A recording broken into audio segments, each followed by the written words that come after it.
Hello everyone, we are going to solve GATE 2020 mechanical engineering questions, and I have taken only those questions which pertains to material science.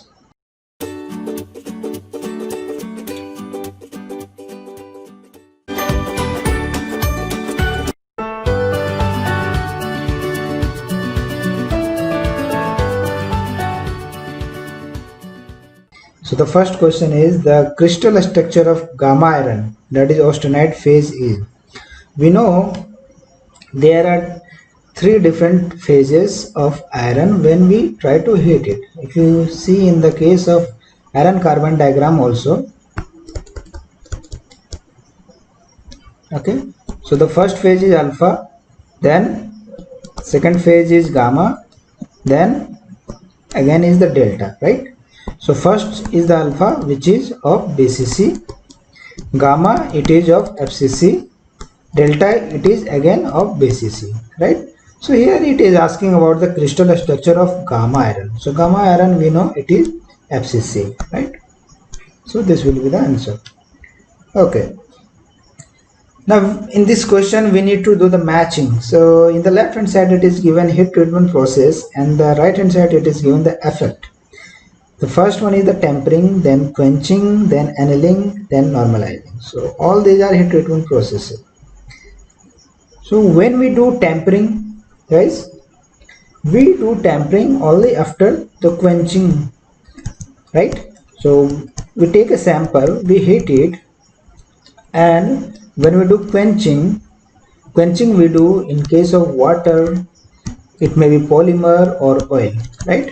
So what is the aim of quenching? To make it hard, to make it basically martensite, right? In the case of steel. So when this transforms into martensite, so it is very brittle, right?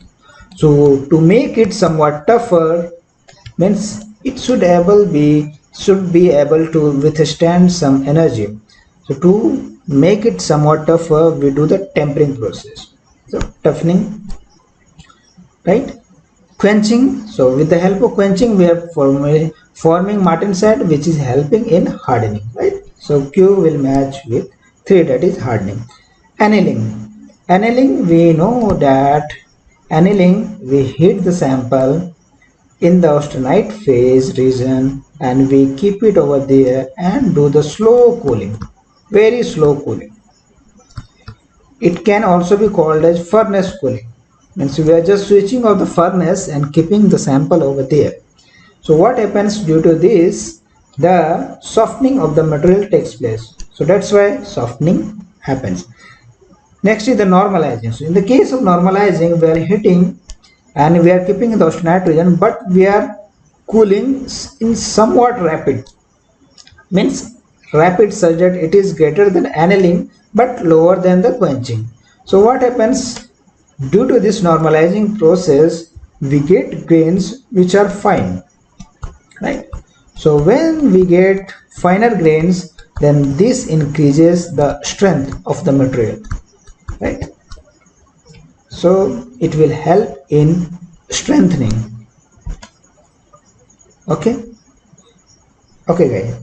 So accordingly you can find in the option. So P matches with 2, Q matches with 3, R matches with 4. So option A will be the correct one. Okay guys. Now let us move to next question. This is a 2 marks question, right? The thickness of a steel plate with material strength coefficient of 210 MPa, okay, has to be reduced from 20 mm to 15 mm in a single pass in a 2-high rolling mill with a roll radius of 450 mm, a rolling velocity of 28 meter per minute. Okay, if the plate has a width of 200 mm and its strain hardening exponent, that is N, is 0.25, the rolling force required for the operation is, and we are given here a formula, that is average flow stress is equal to material strength coefficient into true strain power n divided by 1 plus n. Okay, it is fine. So here is a concept of rolling is there, right? So suppose this is a plate or a sheet, we are doing the rolling process. So the final thickness will be lesser than the input thickness, right? So this is what it is given here, that is h1 is equal to 20 mm, right? And h2 after reduction it is 15 mm, right? Okay. And the roll radius, this radius it is given 450 mm, right? And the rolling velocity, suppose v velocity 28 meter per minute. Okay, the plate has a width of 200 mm, right? Suppose this plate,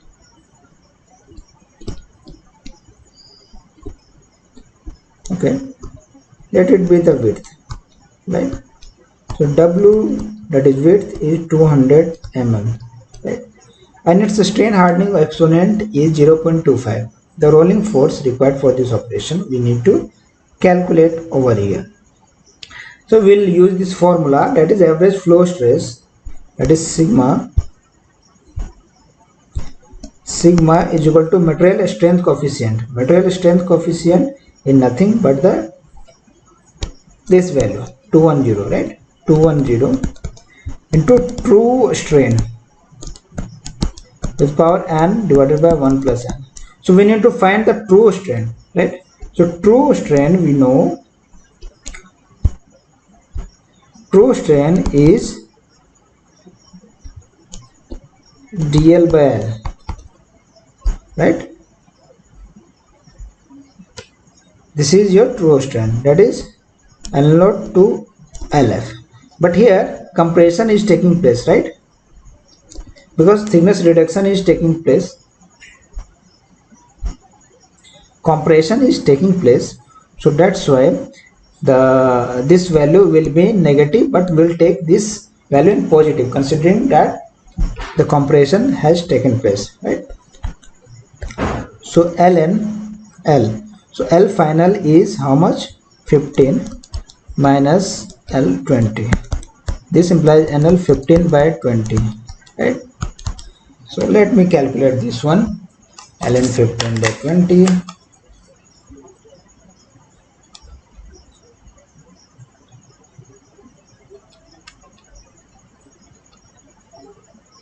Okay, so it will be minus 0.287.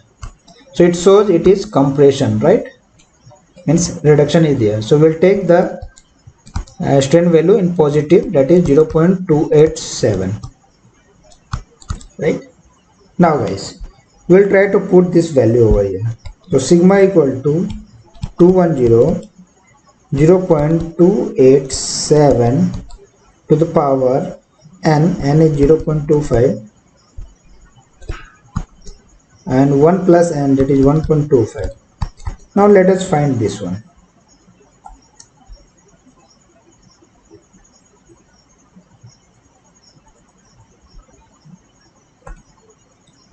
I am doing in calculator.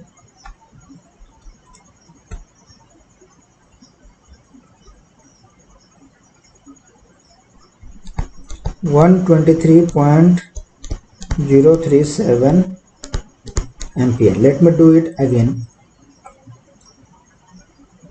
to make sure that I am doing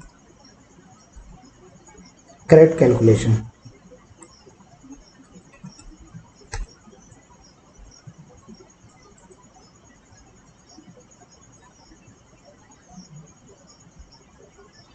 Okay, there is some mistake over here. It is 122.964.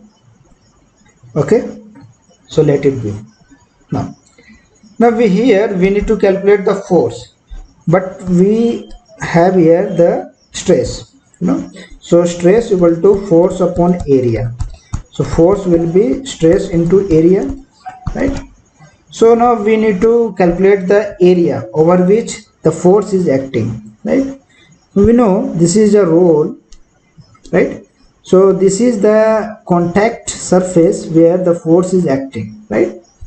And this is the width. So the total area will be something like this, right?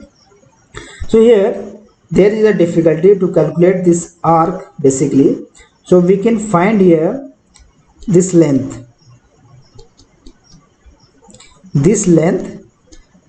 and we will multiply with the width over here. This will be width, and this will be, this length is called as LP, means length of contact. Basically it is called as LP, and we know that LP equal to root under R delta H. You will find here, so R is 450, delta H is 20 minus 15, that is 5. So let us calculate this one. 450 into 5, 47.43. Okay, so this will be LP. So area will be LP into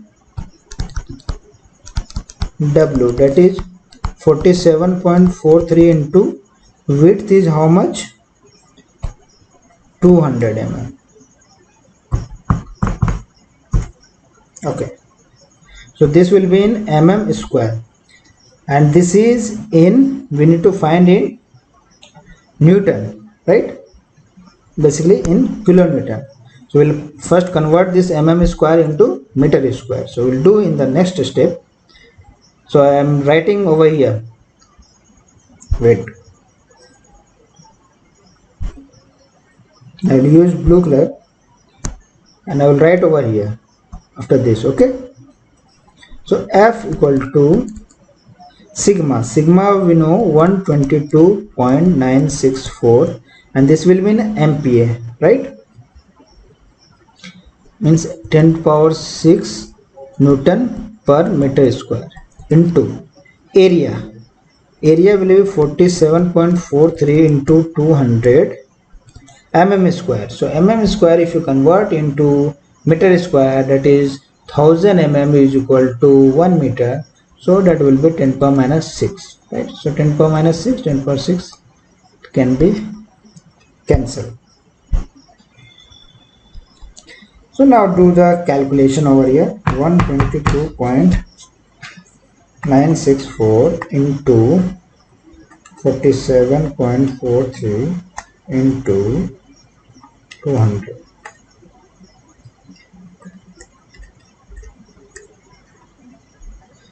So this will be 1166.43. 1166.43 kilonewton. Right? This is the answer. Okay guys, so that's all from my side. We'll come with more videos. Thank you.